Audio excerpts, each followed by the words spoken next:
Dia sudah mengatur segalanya untuknya. Bab 586. Waktu penerbangan 16 jam. Pesawat tiba di bandara JFK di New York tepat waktu. Tiba pukul 3.30 sore waktu New York. Cuaca di New York jauh lebih dingin dari kota pasir bumi. Begitu pesawat terbang terbuka, masuk udara dingin yang menusuk. Dinginnya membuat Arila menggigil.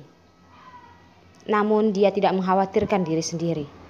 Dengan cepat, membantu Rila kecil meresletingkan jaketnya dan membantu Sebastian mengenakan topinya. Sebastian, Rila, tempat ini jauh lebih dingin daripada kota pasir bumi. Kita harus hati-hati, jangan sampai masuk angin. Dan di sini kita tidak kenal dengan lingkungan sekitar. Nanti harus menggenggam tangan ibu, jangan sampai dilepas ya. Ibu, Rila akan patuh, akan menjaga kakakku, tidak akan sembarangan berlari. Melihat Sebastian ingin bicara, Rila kecil bergegas menyela memberitahu ibunya sebelum Sebastian. Setelah itu, dia juga memberi Sebastian tatapan bangga, seolah mengatakan, "Aku barulah anak ibu yang paling baik. Ingin merebutnya dariku, kamu tidak akan bisa." Sebastian membuka mulutnya dan tidak lagi berbicara. Pokoknya, perkataan yang baik semuanya sudah dikatakan oleh adiknya. Arila mengelus kepala mereka. Ya, kalian berdua adalah anak ibu yang baik. Ayo jalan, kita pergi dengan paman untuk mengambil bagasi. Sejujurnya Arila tidak tahu apa saja barang bawaan mereka. Diperkirakan Carson telah membiarkan orang mengepak barang-barangnya untuk dibawa pergi. Yang tidak dibawa, dia juga akan membiarkan orang membuangnya. Ferdian berkata, "Arila, aku akan mengambil bagasi dan menjemput Mian-Mian. Kamu membawa anak-anak di pintu keluar A dan menungguku di sana." Arila mengangguk. "Iya, Kak." Sebastian dan Rila kecil sekarang juga tidak bisa membantu apapun, dan mereka butuh seseorang untuk menjaga mereka.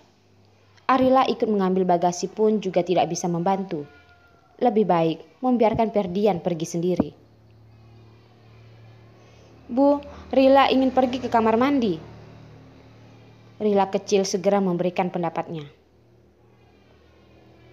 "Kakak, kalau begitu aku membawa Rila kecil ke kamar mandi dulu.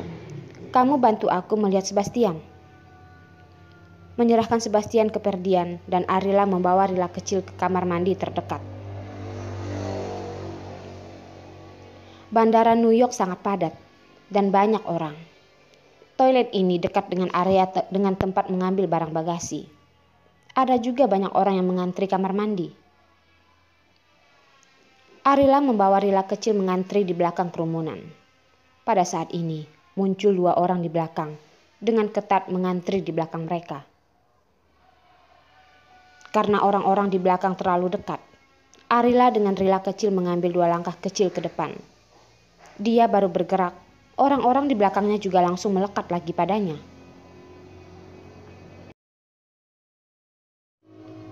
Orang-orang berbaris mengantri, harus memiliki jarak yang sopan.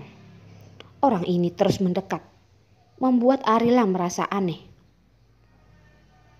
Dia menoleh melihat orang itu sekilas, tetapi tidak menemukan sesuatu yang aneh. Lalu, detik pada saat Arila menoleh, tangan wanita itu seperti melakukan sihir. Tiba-tiba ada sebuah pisau tajam. Tangan wanita itu mengulur keluar ke arah Arila, mencoba untuk menahan Arila. Siapa yang tahu gerakan orang di belakangnya lebih cepat darinya? Wanita itu belum menyentuh Arila, pinggang ditodong sebuah pistol. Sial. Dia jengkel dan mengutuk tak bersuara. Dia baru saja menemukan target dan sudah tertangkap begitu saja oleh musuh. Orang itu menodongnya. Wanita itu tidak lagi berani bertindak gegabah. Orang yang memegang pistol ke samping telinga orang itu dan berbisik dalam bahasa Inggris. Ikuti perkataanku, atau konsekuensinya kamu sendiri yang akan tanggung. Wanita itu sangat tidak ikhlas melihatnya, tetapi dia juga tidak bisa berbuat apa-apa. Segera, orang yang mengambil pistol membawa orang yang ingin bertindak jahat pada Arila. Sebelum dia pergi, dia memberikan sebuah tatapan pada orang mengikuti yang ada di belakang Arila, menunjukkan bahwa dia membawa musuh terlebih dahulu, membiarkan mereka terus melindungi nyonya mereka. Di dalam kamar mandi ada musuh. Di area bagasi juga ada musuh. Tempat di mana Arila mereka tiba semua ada musuh. Namun, musuh-musuh ini belum sempat sedikit pun menyentuh Arila dan mereka telah ditangkap oleh orang lain. Terhadap ini, Arila dan Ferdian tidak ada yang tahu. Ketika mereka turun dari pesawat dan sepertinya sangat damai menunggu hampir setengah jam, sebenarnya terjadi banyak hal. Tentu saja, dia tidak akan tahu bahwa semua ini sudah diselesaikan oleh Carson. Ketika berjalan keluar dari bandara, baru menyadari apa itu dingin, mengambang di tengah hujan, meniup angin, seolah-olah dalam sekejap masuk ke dunia lain. Arila sembari membantu Rila kecil mengenakan topi sambil berkata, "Kakak, aku baru saja mendengar bahwa New York di tempat ini dingin. Tapi tidak disangka begitu dingin. Tampaknya lebih dingin dari kota pasir bumi." "Kamu sudah terlalu lama berada di kota pasir bumi. Kamu terbiasa dengan iklim di kota pasir bumi. Tiba-tiba datang tempat ini, pasti merasa kedinginan." Ferdian membiarkan Mian-Mian bermain-main di gendongan Rila kecil. Lalu berkata, "Aku bertanggung jawab untuk membawa barang bawaan. Kamu bertanggung jawab untuk menjaga 2 anak dan Mian-Mian." "Ya, Kakak." Arila mengangguk dan melihat sekeliling. "Mari kita cari hotel untuk menginap. Tidak boleh membuat anak-anak membeku." Arila merasa datang ke tempat yang asing. Harus terlebih dahulu membiasakan diri dengan lingkungan sekitar. Barulah memutuskan untuk menyewa rumah. Ferdian menyeret 2 koper besar dan berjalan di belakang Arila dan 2 anak kecilnya. "Aku pernah kuliah beberapa tahun di sini dan aku relatif akrab. Mari kita pergi mencari hotel dulu. Aku akan menyewa rumah. Aku juga dapat menemukan bantuan dari teman sekelasku dulu." "Tuan Ferdian, Nona Arila, akulah pengemudi yang menjemputmu ke kediamanmu." Mereka sedang gelisah, cuaca seperti ini sangat sulit memanggil mobil. Lalu ada sopir yang menawarkan diri. "Maaf, kami tidak memanggil mobil." Mereka baru sampai di tempat ini, tidak memanggil mobil, dan juga tidak punya tempat tinggal. Tiba-tiba ada 1 orang keluar. Arila merasa lebih baik berhati-hati dengannya. Sopir itu berkata, "Nona Arila, aku adalah orang yang diatur oleh asisten Tamara. Tempat tinggal juga sudah diatur oleh Tuan Carson. Jika kamu tidak percaya, bisa menelpon dan bertanya kepadanya." Asisten Tamara? Arila tidak ingat dirinya ada mengenal orang yang bernama Tamara. Sopir itu berkata, "Ya, asistennya Tuan Carson, asisten Tamara." Mengatakan nama ini, Arila sudah tahu siapa itu.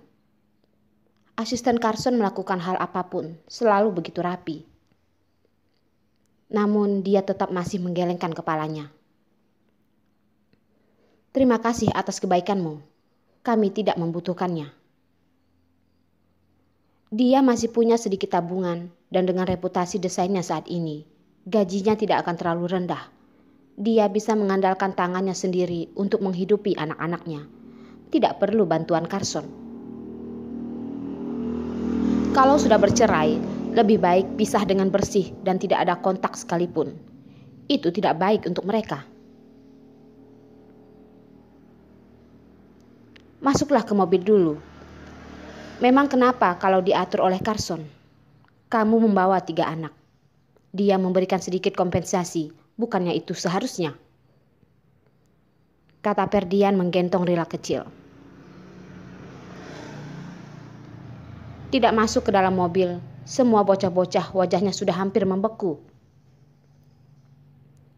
Tidak berdaya, mau tidak mau masuk juga ke dalam mobil.